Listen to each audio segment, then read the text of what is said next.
오늘 주일 맞이하여 예배 나오신 샘물교회 모든 교우들, 또 온라인으로 가정에서 예배드리는 모든 교우들, 우리 주님의 은혜가 함께 하시기를 간절히 축복합니다. 아마 오래전에 우리 한국 사람이라면 누구나 다 읽었을 만한 유명한 베스트셀러가 하나 있었죠. 호아킴 대 포사다라고 하는 사람이 지은 책인데, 마시멜로 이야기라고 하는 책입니다. 아주 동화 같은 어떤 자기계발서이죠. 마시멜로 이야기 서두에 보면 실제로 심리학적 실험이 행해진 것은 아니고 그냥 픽션이죠. 그냥 그 책에서 가상의 심리학 실험 이야기가 소개되어지고 있는데, 그 내용은 만족 유예와 관련된 것입니다. 당장의 만족을 뒤로 미룰 수 있는 그 힘, 그것이 우리 삶을 얼마나 성숙하게 하고 건강하게 만드는가에 대한 심리학적인 연구였었죠. 한 600명이 되는 어린이들을 모아서 각 방에 앉혔습니다. 그리고 그 앞에 테이블이 있고, 그리고 또한 테이블 위에는 맛있게 생긴 마시멜로 하나가 놓여져 있습니다. 그러면서 연구원 한 명이 들어와서는 만약 15분 동안 앞에 있는 마시멜로를 먹지 않은 그 어린이들에게는 15분을 잘 참으면 상으로 마시멜로 한 개를 더 주겠다라고 약속을 하죠. 여러분, 그렇습니다. 한 개도 좋은데 15분만 참으면 두 개가 되는 거죠. 그러니까 아주 두 배의 결과를 얻는 것이죠. 아주 매혹적인 그런 약속이지 않습니까? 그러나 그 어린아이들의 평균 연령이 약 4세 정도가 되었다고 책에서 이야기하고 있는데요, 4살짜리 어린이들이 마시멜로, 눈앞에 보이는 마시멜로의 유혹을 참기란 사실 쉽지가 않았던 것 같습니다. 그래서 이 책에 보면 이런 여러 가지 다양한 표현들이 있는데, 너무나도 먹고 싶은데 먹으면 안 되니까 그냥 이 마시멜로를 이렇게 혀로 핥았다가 다시 내려놓는 어린이를 묘사하기도 하고, 너무 먹고 싶은데 먹으면 안 되니까 마시멜로 주변을 빙빙빙빙 도는 어린이가 있다라는 그런 표현도 있고 다양합니다. 그리고 어쩌면 그 600명 중에 마시멜로를 그냥 냉큼 유혹을 이기지 못하고 먹어버린 어린이들도 있겠죠. 근데 이 실험에 진짜 목표가 있습니다. 그것은 마시멜로를 먹느냐 안 먹느냐의 문제가 아니라, 이 실험에 참여했던 아이들이 이후에 어떻게 성장하였는지를 추적해서 연구하는 것이었습니다. 이게 이 실험의 진정한 목적이었던 것이죠. 15분을 기다려 마시멜로 한 개를 더 상으로 받은 아이들이 있고, 그 15분을 참지 못해서 마시멜로를 먹어치우고만 어린아이들이 있고, 이 두 그룹의 어린아이들이 이후에 10년 동안의 성장 과정을 추적해 본 겁니다. 그랬더니 비교해 봤더니 매우 흥미로운 결과가 나왔더라 하는 내용이 소개되어져 있습니다. 이런 겁니다. 15분을 참았던 아이들이 그렇지 못한 아이들보다 학업 성적이 훨씬 뛰어나더라 하는 것들, 또는 15분을 참았던 아이들이 15분을 견디지 못했던 그 어린 아이들보다 친구들과의 관계도 훨씬 원만했더라, 그리고 스트레스를 효과적으로 잘 관리하고 있었더라 하는 것을 이 이후의 10년의 삶을 추적하면서 비교 분석해 보았더니 얻게 된 결론이었던 것입니다.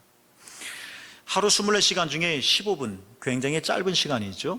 그렇지만 겨우 15분밖에 안 되는 짧은 시간이지만, 눈앞의 마시멜로에 만족한 아이보다는 한순간의 유혹을 꾹 참고 기다리고 15분 이후에 나에게 다가오게 될 한 개 더 많은 상, 그 상을 기다렸던 아이들이 더 훨씬 성공적인 삶을 살았고 더 많이 성숙하였더라 하는 것이 이 가상 실험의 결론이었습니다.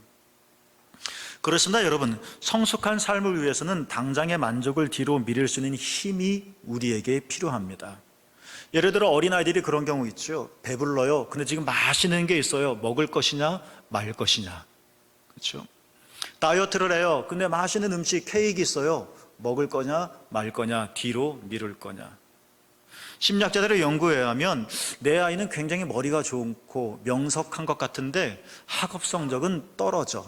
이런 질문들을 부모님이 하게 될 텐데, 그 많은 이유 중에 하나는 뭐냐, 머리는 좋지만 지금 당장 공부를 하고 시험을 준비해야 하는 이 고통을 너무 고통스럽게 여겨서 견뎌내지 못하는 겁니다. 그래서 당장의 즐거움을 놀고 게임하고 하는 것에 시간을 투자하다 보니까 그만큼 학업 성적이 떨어질 수밖에 없었더라 하는 연구 결과도 있었다고 합니다.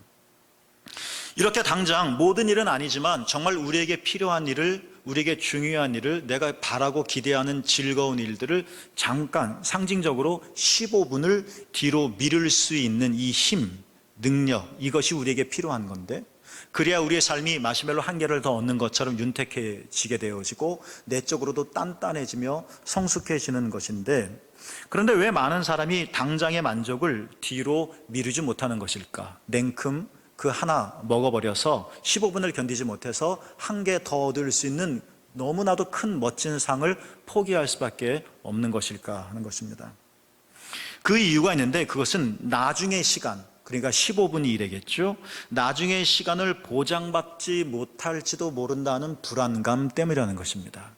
어찌됐든 내가 이를 악물고 참아내면, 내가 발을 동동 구르면서도 15분을 견뎌내면 꼭 반드시 15분 후에 한 개를 더 얻을 수 있는 놀라운 축복의 시간이 내게 반드시 온다. 이런 확신이 강한 사람은 어떻게든 참는 겁니다. 견뎌내는 겁니다. 그런데 15분 후 안 될 수도 있지, 안 될 수도 있어, 나에게 다가오지도 않을 수 있어, 거짓말일 수도 있어, 아니면 15분을 막 참고 있는데 상황이 갑자기 변해서 실험이 끝날 수도 있어 등등, 이 나중의 시간을 보장받지 못할 수도 있어 라는 이 불안감은 15분을 견디지 못하는 거죠. 지금 당장 뭘 해야 한다는 유혹에 쉽게 빠지게 되어지는 것이죠. 그런데 제가 드리고자 하는 말씀은 이러한 미래에 대한 불안감, 보장받지 못할 거라는 보장감, 누군가가 나에게 1년 후를 약속했지만 1년 후를 어떻게 내가 믿을 수 있어? 누군가가 나에게 15분을 약속했지만 그 15분에 무슨 일이 일어날 수도 있어? 그 15분이 정말 나에게 올 수 있어? 라고 미래에 대해서 불안한 감을 갖게 만드는 결정적인 요인이 하나 있는데, 그것은 뭐냐면 부모의 사랑이라고 합니다. 아이들은 부모로부터 내가 존중받고 있다, 내가 사랑받고 있다 하는 것을 느낄 때 아이들은 비로소 자기 자신을 소중하게 여긴다고 합니다. 부모님들이 아이들을 방치해요. 부모님이 나를 기억하지 못해, 부모님이 나에게 약속해 놓고서도 15분 후만 참으면 하고 약속했는데도 15분 후에 안 해줘. 이런 약속을 지키자는 것이 반복, 아니면 아이들을 방치, 이런 사랑 없음, 이런 것들을 통해서 아이들은 자기가 소중하지 않다, 엄마 아빠는 나를 귀하게 여기지 않는다라는 생각을 갖게 되어지고, 반면에 정말 아버지 어머님이 가진 것은 없어도, 돈은 없어도, 시간은 넉넉하지 못해도, 그러나 아이가, 우리 엄마 아빠는 나를 정말 끔찍하게 사랑하고 존중한다 하는 것을 아이들이 느끼면, 그 아이들은 그 느낌과 감정에만 빠져 있는 것이 아니라 그러한 자기 자신을 매우 소중하게 여긴다는 것입니다. 나는 소중한 존재라는 것이죠. 자기가 소중하니까 모두 중요할까요? 모두 소중할까요? 내 몸도 소중합니다. 그러니까 내 몸을 함부로 다루지 않습니다. 내가 소중하니까 또 뭐가 소중할까요? 예를 들면 나의 시간도 소중해지는 겁니다. 그래서 시간을 함부로 사용하지 않는 것이죠. 15분 후 귀한 시간인 겁니다. 잊혀질 시간이 아닌 거죠. 버려질 시간이 아닌 거예요. 무시당할 시간이 아닌 거예요. 시간 하나하나가 나에게 있어서 굉장히 소중하게 여겨지는 것이죠.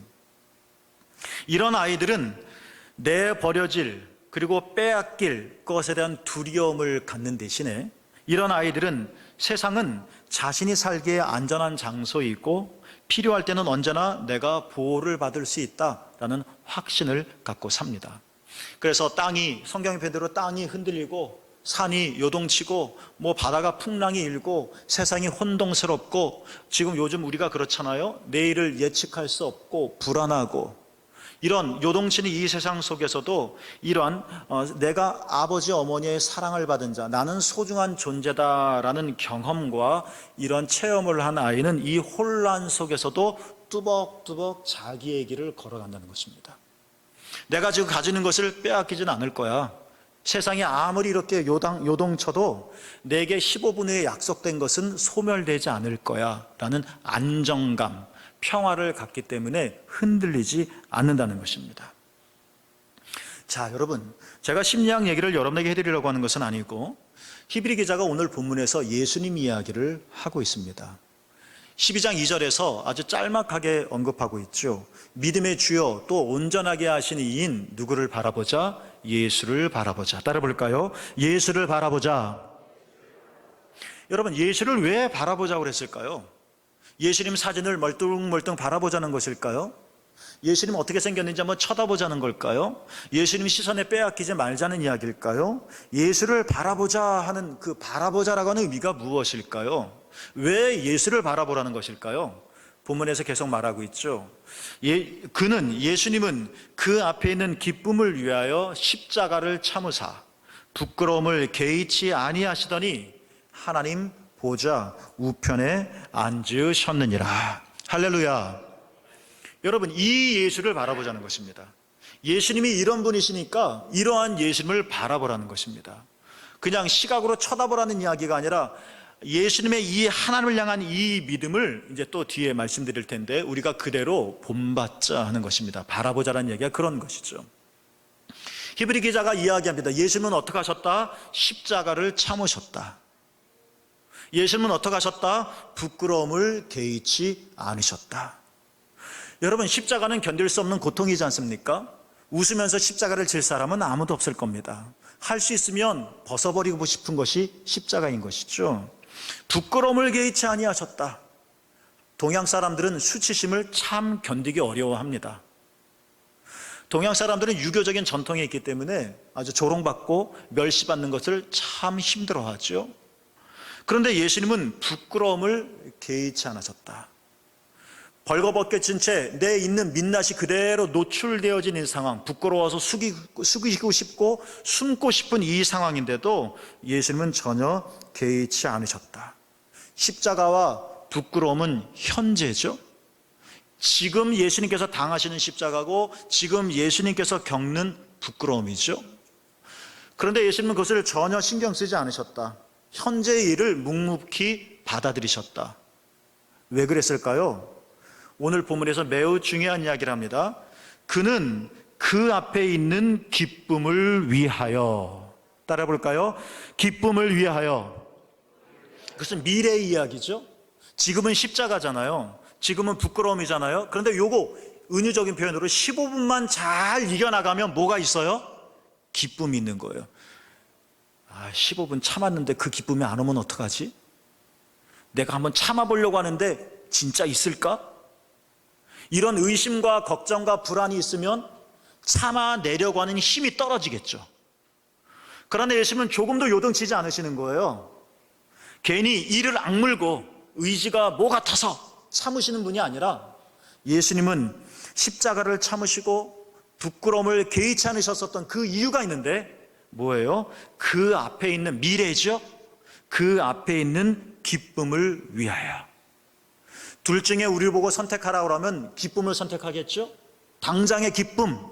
그런데 예수님은 그 기쁨을 기꺼이 뒤로 미루실 수 있는 내적인 영적인 힘이 있다는 것입니다. 여러분, 신앙이란 이런 것입니다. 당장 내가 먹고 싶은 것이 있고 당장 내가 웃고 싶은 것이 있고 당장 내가 하고 싶은 것이 있지만 참아낼 수 있는 능력, 이것이 뭡니까? 이게 신앙이라는 것입니다. 그러나 막연하게 참는 것이 아니라 지금 십자가 참고 지금 부끄러움 개의치 않는 이유는 뭐냐? 15분만 참으면 내 앞에 기쁨이 다가올 것이다. 이 15분만 견디면 하나님께서 나를 위해 예비하신 놀라운 하늘의 기쁨을 내가 누리게 되어질 것이다. 여러분, 이 예수님을 본받으라는 것입니다. 하나님은 나에게 기쁨을 약속하셨는데 이 15분 사이에 세상이 갑자기 변해서 하나님의 기쁨의 약속이 취소되거나 변절되거나 없어져 사라져버리는 것이 아니라 하나님의 약속은 여전히 내게 확실하게 다가올 것이다. 나는 15분만 참으면 된다는 것이죠. 예수님은 십자가와 부끄러움이라고 하는 현실 한복판에 계시면서도 미래를 불안해하지 않으셨다는 것입니다. 정말 그날이 올까? 가다가 사정이 바뀌면 어떡하지? 시간이 지나서 빼앗기면 어떡하지? 못하게 되면 어떡하지? 이런 불안들을 하나하나 손꼽아 세다 보면 우리는 십자가를 참지 못할 것이고 우리는 부끄러움을 개의하게 되어질 것이고 그러다 보면 우리는 앞에 있는 기쁨도 얻지 못하게 되어질 것이죠. 이러한 예수님을 어떻게 하라? 바라보라는 것입니다. 예수님을 그냥 막연하게 바라보는 것이 아니라 예수님을 바라보라는 이야기는 하나님 아버지, 예수님의 하나님 아버지가 되시는 하나님 아버지에 대한 예수님의 이 믿음을 우리도 본받으라는 것입니다. 이 믿음대로 우리가 살아가는 것입니다. 이렇게 예수님께서 지금의 십자가를 참고 부끄러움을 개의치 않으시고, 왜요? 앞에 있는 기쁨을 위하여 그랬더니 예수님께서 어떻게 되셨습니까? 2절 맨 뒷부분, 하나님 보좌 우편에 앉으셨느니라. 여러분, 이 영광의 자리에 우리도 믿음으로 다 앉게 되어지기를 주님의 이름으로 축복합니다. 여러분, 예수님은 하나님의 아들이니까 그렇죠. 예수님은 신이지 않습니까? 그러니까 견딜 수 있었겠죠. 그러니까 참으셨겠죠. 그러니까 개의치 않으셨겠죠. 우리가 어떻게 그렇게 하겠습니까? 예수님은 하나님의 아들이시고 신이시지만 동시에 예수님은 또 참다운 인간이시지 않으십니까? 때로는 울기도 하셨다. 예수님이지 않습니까? 저는 예수님의 장면을 생각하면서 가장 예수님이 좀 안쓰러웠던 장면 여러 개가 있는데, 그 중에 하나는 뭐냐면 요한복음에 보면 예수님께서 12제자를 향하여 이렇게 말씀하신 적이 있습니다. 너희도 가려느냐? 한 명 한 명이 떠나는 거예요. 예수님 좋다고 왕으로 섬기렸던 자들이 예수님에게 실망해서 등 보이고 떠나는 거예요. 그런 제자들을 보면서 소수의 제자 12명을 바라보시면서 예수님께 하셨던 말씀, 너희도 떠나려느냐? 겟세마네 동산에서 피가 땀이 되도록 기도하신 것, 하나님 할 수만 있으면 지나가게 해주십시오라고 하는 기도, 이것은 예수님께서 인간으로서 겪는 모든 고충들을 적나라하게 다 보여주는 것이죠.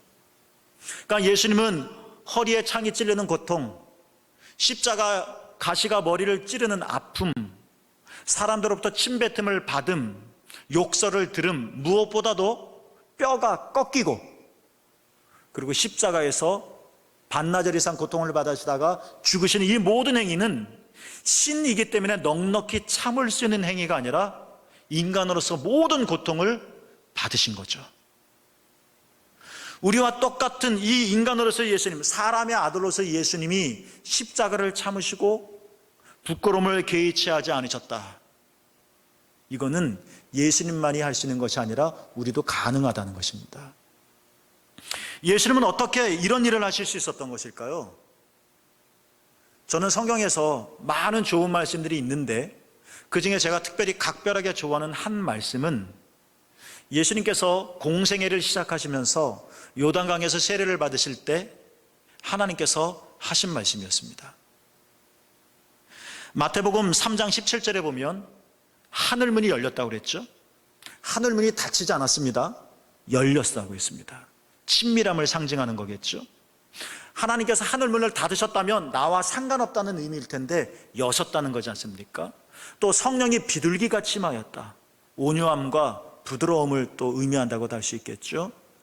그러면서 아주 놀라운 아버지처럼 무섭고 강인한 그런 목소리가 아니라 성령이 비둘기같이 임하는 참으로 사랑스럽고도 친근한 목소리로 예수님의 귀에 뿐만 아니라 예수님의 심령 위에 들려오는 하늘의 음성이 있었습니다.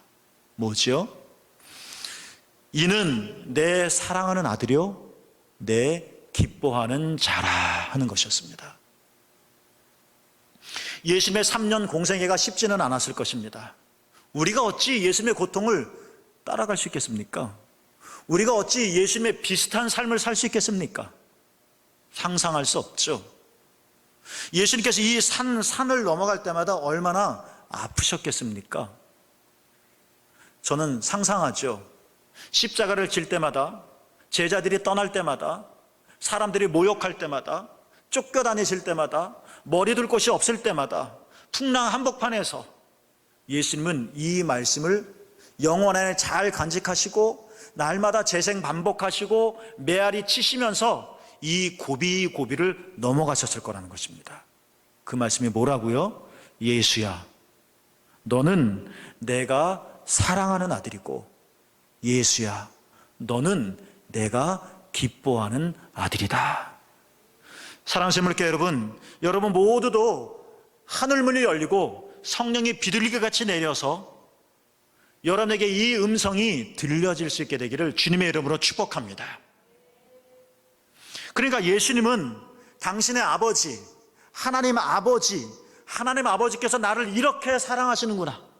내가 골짜기로 떠밀려 갈 때도, 내가 깊은 바다에서 허우적거릴 때도, 내가 사람들의 갈시와 사람들의 비난 한복판에 있었을 때도, 내가 십자가를 죽음의 길인지 뻔히 알면서도 그 언덕 위로 올라가는 순간에도 예수님은, 하나님은, 나의 아버지는 나를 이렇게 사랑하시고, 나의 아버지는 나를 이렇게 존중하시고, 나의 아버지는 나를 이렇게 축복하고 있다 하는 뜨거운, 흔들 수 없는 아주 굳은 내적인 이 경험,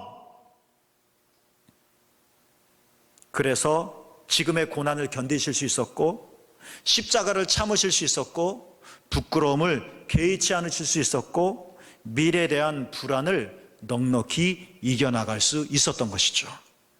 사랑하는 샘물교회 여러분, 사랑만이 모든 것을 가능하게 합니다. 하나님 아버지 그리스도 예수의 사랑이 샘물교회 교우들 여러분 한 분 한 분들 위해 그 영혼의 창고에 가득 충만하게 채워지기를 주님의 이름으로 축복합니다. 어떤 신학자가 얘기했죠. 종교는 하나님을 체험하는 것이다. 신학은 하나님에 대해서 설명하는 것이다. 이것은 식당에 들어가서 음식판 메뉴를 읽는 것과 그 음식을 먹는 것만큼의 차이가 있는 것이다.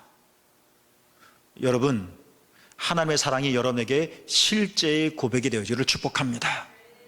우리가 예수님과 같은 그런 고난의 삶을 그처럼 살지는 않겠지만 비슷하게라도 우리의 삶이 어려움 속에 있을 텐데, 그래도 우리가 흔들리지 아니하고 떠밀려 가지 아니하고 도태되지 아니하고 뚜벅뚜벅 예루살렘을 향하여 올라갈 수 있는 예수님의 발걸음처럼 우리가 믿음의 순례의 길을 떠나지 아니하고 행할 수 있었. 이 이유는, 그 힘은 어디서 나오느냐? 아무개야, 너는 내가 사랑하는 아들이다. 아무개야, 너는 내가 기뻐하는 딸이다. 여러분이 바로 그 사랑받고 여러분이 그 기쁨을 받는 아들이요, 딸이요, 자녀요, 주의 백성이심을, 이 하나님의 사랑을 뜨끈뜨끈하게 경험하시며 살아있는 체험으로 누리시기를 주님의 이름으로 축복합니다. 다윗 있죠. 다른 각도에서 보면 다윗은 어쩌면 신앙의 위인 중에 가장 불행하지 않았나. 인간적으로 보면 신앙의 위인 중에 넉넉하게 세상적으로 풍족하게 산 사람은 사실 많지는 않습니다. 다들 어려웠죠. 그러니까 이 땅에서 믿음으로 산다는 것이 세상의 부귀와 영화를 누리는 것은 아니다 하는 것을 우리에게 알려주는 것 같기도 합니다. 그러나 그 중에서 다윗의 삶은 정말 힘들었을 것입니다. 저는 다윗을 이렇게 해석해 보기도 합니다. 특히 사무엘 상에 나와 있는 다윗 말입니다. 그 다윗은 버림받은 자였습니다. 다윗은 한 번이 아니라 여러 번 사랑하는 자에게 버림받은, 아픔을 많이 간직한 자였습니다. 그처럼 버림받은, 외면받은, 무시받은, 멸시받은 사건이 많다면 그 큰 상처가 아마 다윗 깊숙이 새겨져 있을, 아마 그 상처를 비교할 수 없을 만큼 다윗은 매우 컸을 것 같은. 예를 들어 볼까요? 다윗은 무엇보다도 아버지 이새에게 사랑을 받지 못했음은 분명합니다. 하나님께서 사무엘에게 말했죠. 이새의 집에 찾아가라. 그 아들들 중에 내가 왕후를 세우겠다. 그 말을 들었을 때 아버지 이색이 엄청나게 좋았겠죠. 이제 우리가 왕의 가문이 되는 거잖아요. 내 자식들 중에 누가 왕이 될까? 첫째 놈부터 다 불렀죠. 얘들아, 사무엘이 올 거다. 너희들 중에 한 명이 기름 부음 받고 왕으로 될 거다. 벌써 기뻤을 겁니다. 벌써 흥분됐을 겁니다. 벌써 잔치 준비를 다 했을 것입니다. 첫째 놈, 둘째 놈, 서울에 가 있는 놈, 부산에 가 있는 놈 다 불러왔습니다. 누가 왕이 될지 모르니까. 그런데 한 명만 빠졌습니다. 누구였죠? 다윗이었습니다. 형들은 마치 자기가 벌써 왕이나 된 것처럼 멋진 옷을 입고 치장을 하고 있을 때 다윗은 집이 아니라 빈들에서, 다윗은 왕의 옷은커녕 멋진 화려한 옷은커녕 다윗은 목동에 초라한 냄새나는 해진 옷을 입고 있었습니다. 여러분이 다윗이라고 한번 생각해 보세요. 다 불렀는데 나만 안 불렀어. 교회 안 나올 거려? 다 이름을 불렀는데 내 이름만 빠졌어. 엄청 삐질 거려?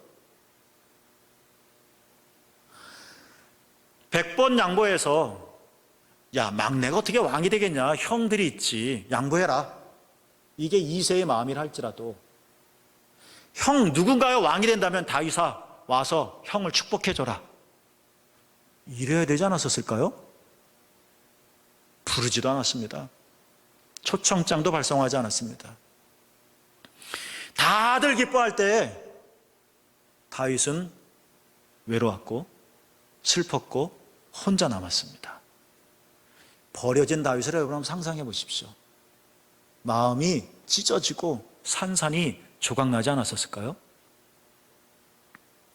아버지 이새가 다윗에게 왜 이랬는지는 우리 분명히 알 수는 없지만 어찌됐든 아버지는 다윗을 좋아하지는 않았던 것 같고, 많은 사건들이 있었겠지만 특히 왕으로 기름부름 세우는 그 사건을 통해서 다윗은 자신이 인정받지 못하는구나, 내가 잊혀졌구나, 나는 사랑받지 못하는구나, 나는 버려졌구나, 엄청 큰 상처를 받았을 것입니다. 또 버림받았습니다. 사울입니다. 사울이 다윗을 낳지는 않았지만 장인이지 않습니까? 법적인 아버지예요.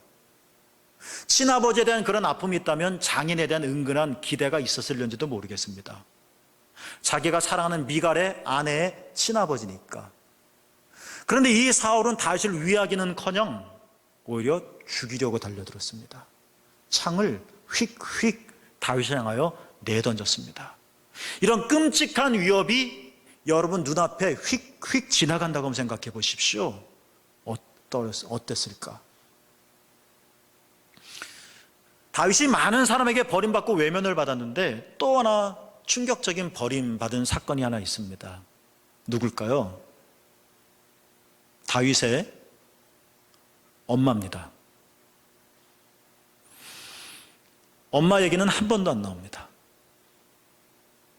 다윗이 너무나도 외로울 때, 다윗이 너무나도 추울 때, 슬플 때, 지칠 때, 다윗을 낳아준 엄마라면 혹 다윗이 중죄를 지었고 사울의 눈밖에 난 위험한 인물이라 할지라도 동굴, 광야, 숨어 지낼 때 어떻게 수소문해서 찾아가서 내 낳은 자식 껴안아주고 손잡아주고 위로해주고 쓰다듬어주고, 엄마라면 그래야 되지 않을까요? 한 번도 안 나타났습니다. 아버지들에게 버림받아서 엄마하고 부를 때 엄마는 없었습니다. 누군가에게 기대고 싶을 때 엄마는 없었습니다. 도대체 다윗의 엄마는 어디 갔던 것일까요? 일찍 죽을 수도 있습니다. 아니면 진짜 다윗을 싫어해서 내버려두고 어떤 다른 곳에서 살 수도 있습니다. 알 수는 없습니다. 그러나 어찌됐든 어머니에게 나름대로 이유는 있었겠지만 다윗의 입장에서 보면 정말 엄마가 정말 필요할 때 없었습니다. 나타나지 않았습니다. 이것도 다윗에겐 큰 상처였을 것입니다. 여러분, 그 청소년 시절 때 다윗을 여러분이라고 한번 생각해 보십시오. 젊은 시절 이런 경험이었다면 삐뚤어지고 빗나간 삶을 불량바가 되기를, 어쩌면 심하면 글쎄 적절한 말은 아니지만 자살할 수도 있지 않았었을까요? 그런데 불량바가 되기는커녕 성경에 보면 다윗은 매우 인격적인 사람이 되었고 사도 바울의 고백에 의하면 하나님의 마음에 드는 자가 되었다. 놀라운 반전이지 않습니까? 여러분, 이 일이 어떻게 가능할 것일까? 우리가 다윗과 같은 똑같은 상황은 아니지만 우리도 비슷비슷한 상황들이 있잖아요. 그래서 막 용기를 내면서 헤쳐나가려고 하는데 사람들의 버림과 잊혀짐을 통해서 좌절되어지고, 선한 마음을 가지고 정직하게 살려고 하는데 사람들의 무시와 질시로 인해서 기분 나빠지기도 하고, 뭔가 새로운 삶을 살려고 애써보려고 발버둥 치고 있는데 사람들이 도와주기는커녕 발목을 걸고, 그때 우리는 내 인생은 재수없는 인생, 불행한 인생, 잘못 태어난 인생 하면서 포기하고 그냥 내버려 두지 않겠습니까? 그런데 다윗은 우리보다 더 심각한 상황이 있음에도 불구하고 어떻게 하나님의 마음에 드는 자가 되었을까? 비밀이 있습니다. 다윗이 이 아픔을 기억하며 노래한 시가 있습니다. 시편 27편 10절에 보면 다윗이 이렇게 고백합니다.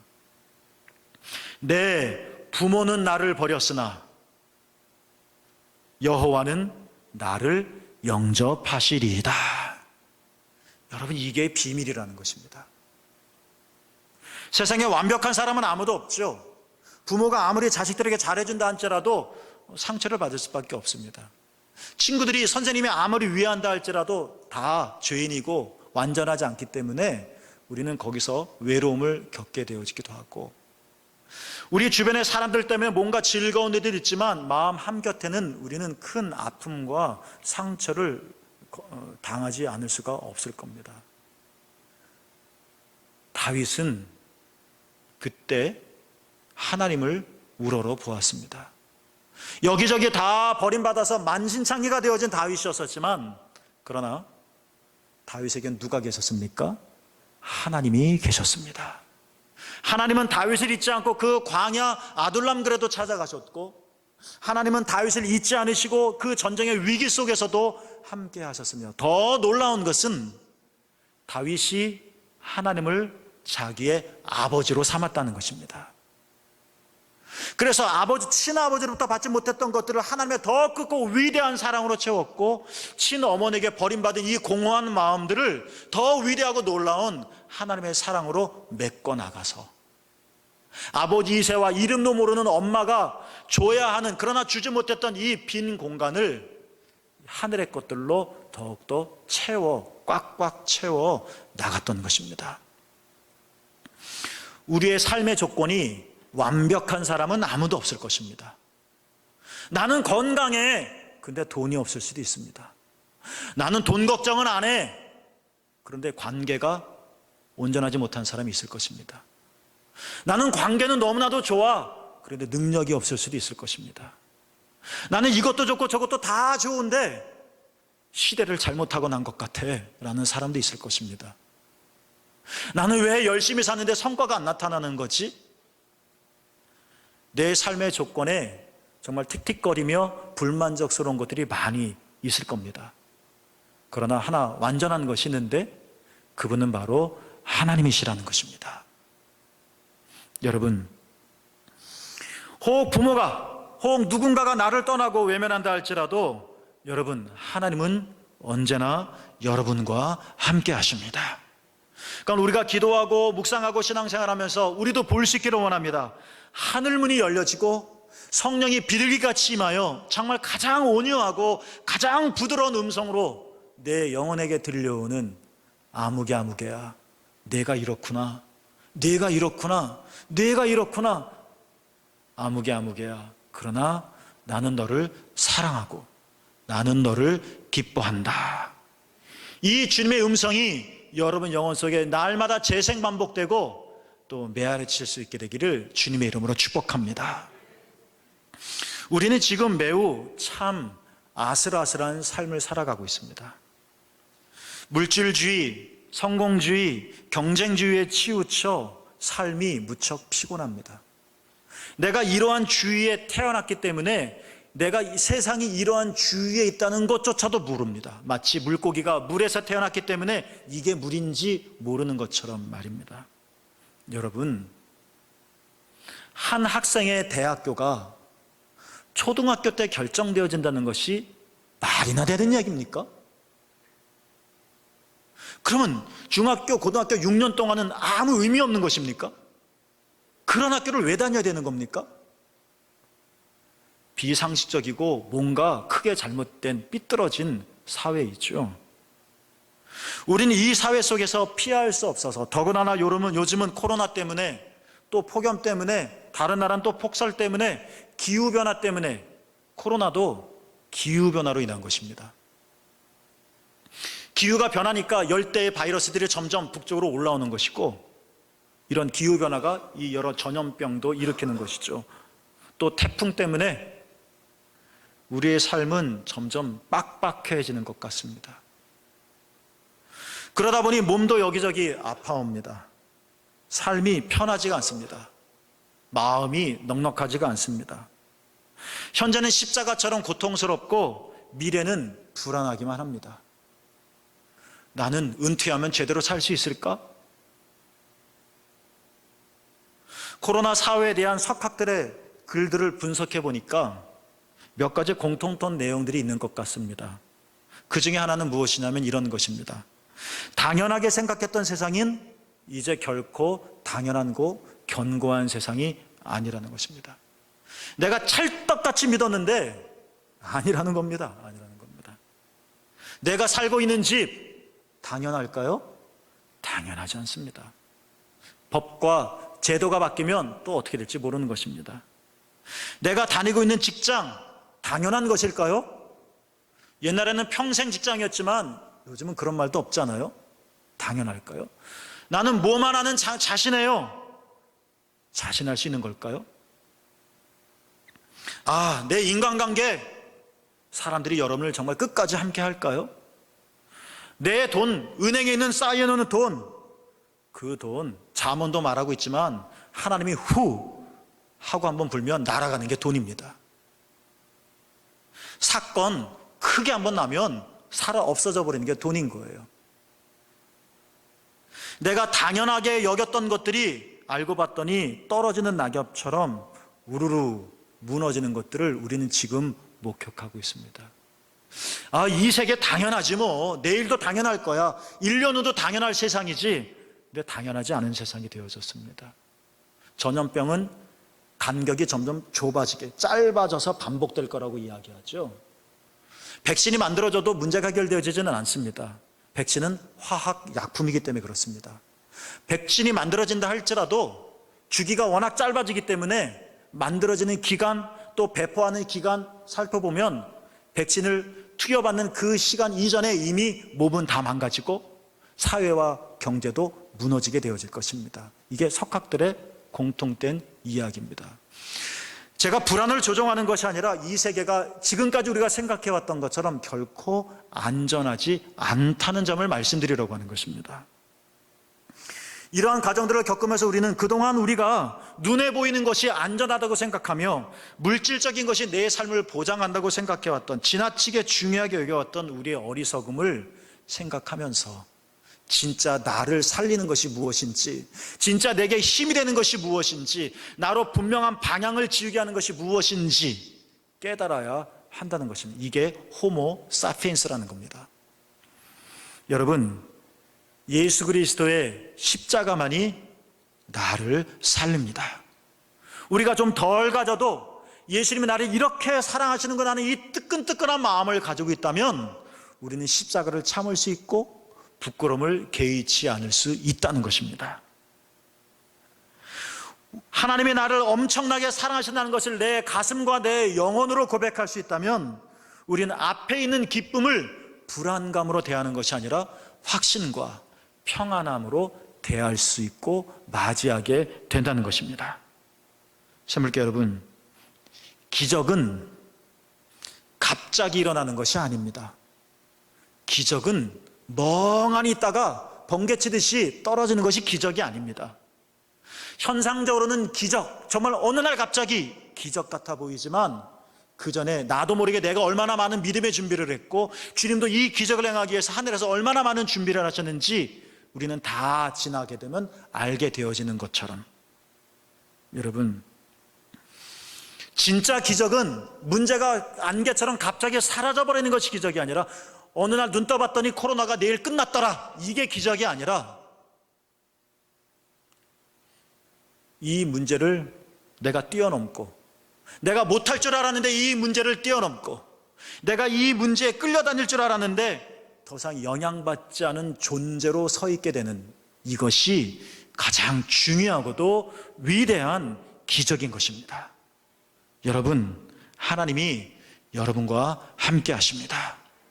우리보다 상상할 수 없는 극박한 상황 속에서 예수님이 오직 하나님을 신뢰하며 십자가를 참고 부끄러움을 개의치 않고 눈앞에 있는 놓여져 있는 기쁨을 바라보며 마침내 하나님 보좌 우편에 앉으셨던 것처럼, 예수님 아버지를 바라봤던 그 예수님의 믿음, 우리도 예수님을 바라보며 하나님을 향한 이 믿음을 갖게 되어지기를 소망합니다. 오늘을 이겨나가시고 하나님 손잡고 오늘도 앞으로 행하여 나가시는 새물교회 모든 교우들이 되기를 예수님의 이름으로 축복합니다. 기도하겠습니다.